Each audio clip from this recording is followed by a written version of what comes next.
Muna oşol nersege hareket kıla turgan bolsok, inşallah bu ümmetni oңдоп ketkenge biz toluk mümkünçülüğümüz bular. Böyle olursa eğer Resulullah Efendimiz sallallahu aleyhi ve sellemin yolundan tam giden ümmet olursa o zaman onun kabrine gittiği vakitte ya Resulullah ben geldim. Ümmetinden İsmail geldi, Ahmet geldi, Mehmet geldi. Ne diyebiliriz? Ama yoksa nasıl yüzümüz olacak? Bir baba var düşünelim.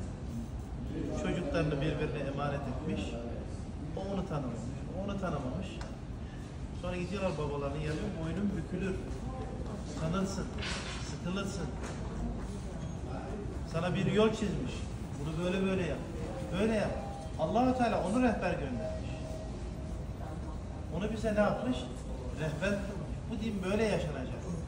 Eğer dinimizi ona göre yaşamazsak, onun yolundan gitmezsek, Resulullah sallallahu aleyhi ve sellem'i biz ahirette zor duruma düşürmüş olacağız. Nasıl zor durum?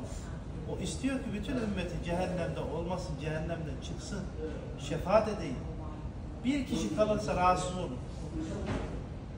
Rahatsız etmek ister miyiz Resulullah sallallahu aleyhi ve sellem? Çocuğumuzun ayağında diken olsa ondan rahatsız oluyoruz. Resulullah sallallahu aleyhi ve sellem bu durumda olmasından bizi rahatsız olmaz mıyız? Allah muhafaza. Allah Teala Hazretleri bizi Resulullah sallallahu aleyhi ve sellem'in yük değil, onun yükünü alan, onu hafifleten kullarından eylesin.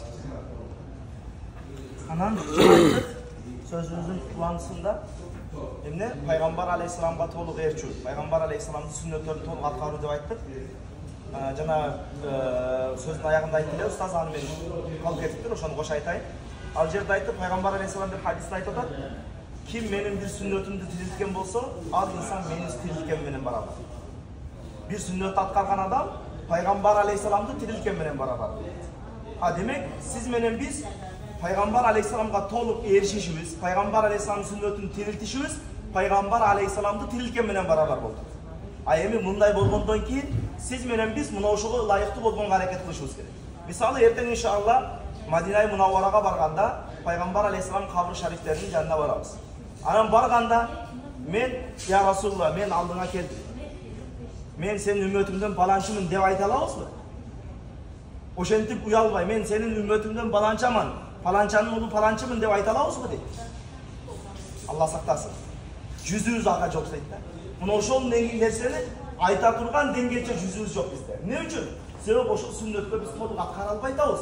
Peygamber aleyhisselam'dın жүгünü жеңилдеткенге Peygamber aleyhisselam sünnetlerini toluk atkara turgan insan bolbay atабыз.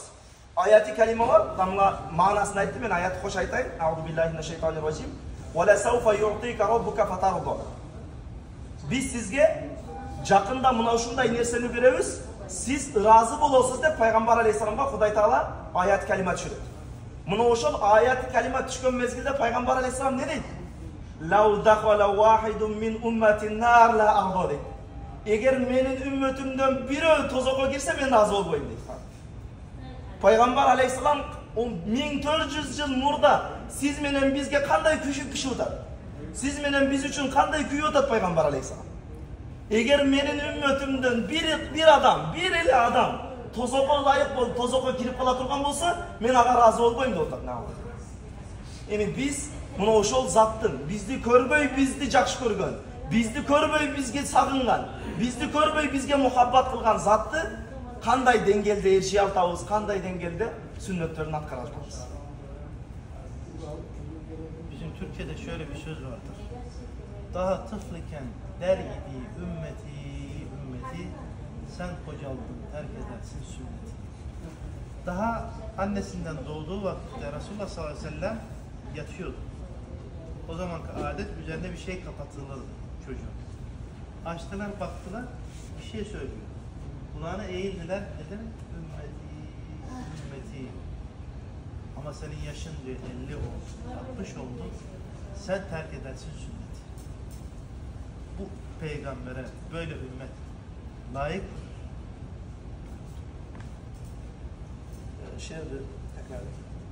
Der tifliken derdi ümmeti. Daha tıfliken der idi ümmeti, sen kocaldın terk edersin sünnetini. Bizden Türkiye'de de bir şer var değil, Türklerde bir ne var?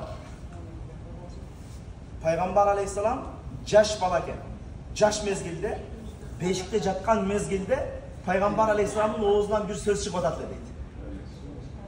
Ошол жердеги аялдар Peygamber aleyhisselamдын üstüne жауынга журканды açtı dagın, kulağın sekin tınşasa, ümmetim деп atkan ün çıktı deydi. Ümmetim degen ün çıktı. Peygamber aleyhisselam beşikteki jaş bala olup durgan mezgilde, beşikte jaş bala, canı törölgön bala. Oşol mezgilde siz menen biz üçün Peygamber aleyhisselam kүйüp atat. Ümmetim degen sözü aytат. Al endi sen de jaşın 60'ga çıktı. Şerdin. Sen terk edersin. Ha. Sen Ali jaşın 60'ga çıktı. Birok sen sünneti terk kılıp atasın deydi. Jaş bala olup durup jaş mezgilde, beşikte mezgilde ümmetim degen zattın arkasından toluk erçip aytasın sen deydi. Emi bu siz menen bizge uyat emес, anan ne siz menen bizge? Mesela Mahmud Efendi Hazretleri vardı. Allah rahmet eylesin. Onu tanıyor. Ona geldiler, dediler ki falanca kişi sizle görüşmek istiyor, size gelmek istiyor. Getirdiler. Mahmud Efendi senelerce çoluğu, çocuğu, kendisi hastalık çekti. O adam dedi ki Mahmud Efendi Hazretlerine, dedi ki senelerdir size büyü yapan, sihir yapan ben. Ben tövbe ettim. Hakkını bana helal et. Mahmud Efendi Hazretleri de ona dedi ki Resulullah sallallahu aleyhi ve sellem ahirette ümmetinden her bir kimseyi cehennemden kurtarmak isterken ben hakkımı sana haram ederek Resulullah'ın karşısında olmak istemem. Hakkım sana helaldir. Bu dünyadan iman ile göçen herkese hakkım helaldir. Çünkü bu dünyadan iman ile göçecek her kimseyi Resulullah sallallahu aleyhi ve sellem cehennemden kurtarmak istiyor. Ben nasıl Resulullah'la karşı karşıya gelmek isterim? Şimdi bu dünyada eğer birisine hakkımızı helal etmediysek sünnete ters iş yapıyoruz. Çünkü Resulullah'la karşı karşıya geleceğiz. O kurtarmak istiyor, sen diyorsun ki hayır. Benim hakkım. Allah muhafaza.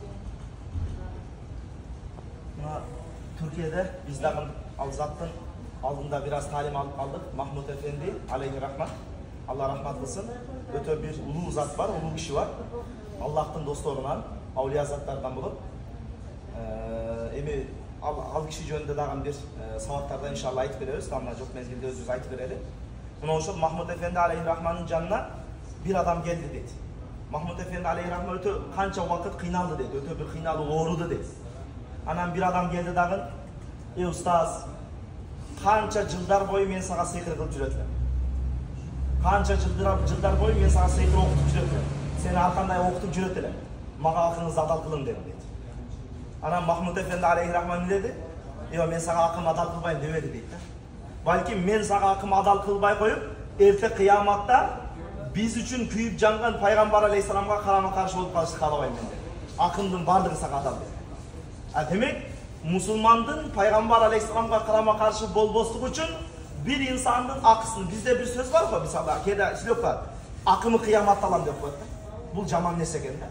Akımı kıyamatta kaltırgan adam Kuday saktasın. Peygamber aleyhisselamga karama karşı olup kaldı degan adam için. Oşun için mına oşol sünneti dağın siz menen biz atkarışımız gerekti. Hiç kaçan akımızды kıyamatta kaltırbaydı dedi. Keçirip koy bu jaşoğu. Biri sana zulüm kılsa, sen biri akını alıp koysa, je başka kılsa, bu jaşoğu da akını adal kılıp koy. Eğer Kuday saktasın, akını adal kılbayım desen, meyli oşul akını kıyamatta alarsın. Biri Peygamber aleyhisselam menen Kuday saktasın, kalama karşı olup kalasın. Ne oldu?